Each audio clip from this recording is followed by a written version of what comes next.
कोई व्यक्ति दूसरे का अपमान क्यों करता है? क्या आपने कभी विचार किया है? वैसे तो हम भी बिना कारण बहुतों का अपमान करते हैं। हमारा अपना अपमान भी बहुत बार होता है। संसार का सारा व्यवहार एक दूसरे का अपमान करने पर टिका है।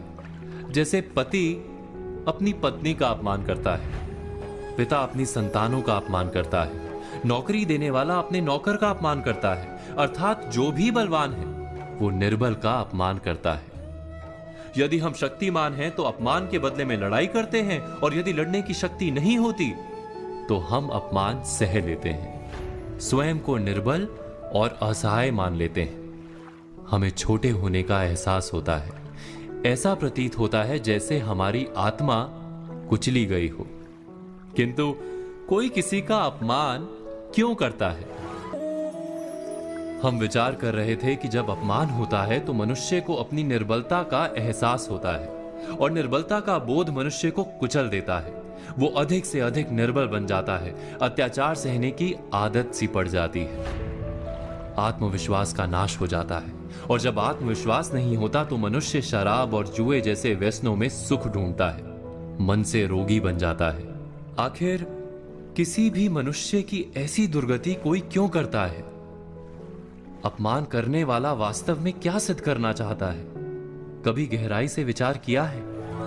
हम विचार कर रहे थे कि कोई भी मनुष्य किसी का अपमान क्यों करता है। वास्तव में हम किसी का अपमान करते हैं उसकी निर्बलता सिद्ध करने के लिए, यह बताने के लिए कि हम अधिक शक्तिमान हैं। अर्थात वास्तव में अपमान करने वाला स्वयं अपने आप को शक्तिमान या बलवान सिद्ध करने का प्रयास कर रहा है।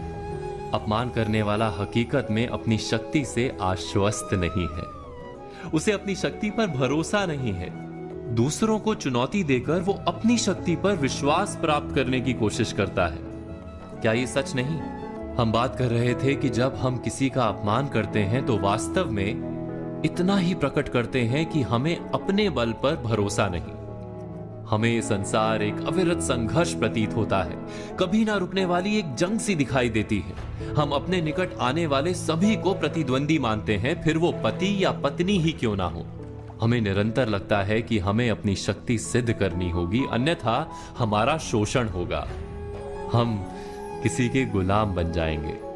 किंतु क्या हमने कभी विचार किया है कि दूसरों को प्रतिद्वंदी अर्थात दुश्मन मानने के बदले कलीग मान लें, हमारी सहायता करने वाले सहयोगी मान लें, अर्थात दूसरे व्यक्ति को प्रेम करें तो उसका अपमान करना आवश्यक ही नहीं होगा। किंतु प्रेम करने के लिए आत्मविश्वास आवश्यक है। जिसे अपनी शक्ति पर विश्वास नहीं, वो प्रेम कर ही नहीं सकता। अर्थात जिसका हृदय आत्मविश्वास से भरा होता है, ना वो अपमान करता है, ना अपमान को स्वीकार करता है। क्या ये सत्य नहीं? इस तथ्य पर विचार अवश्य कीजिएगा।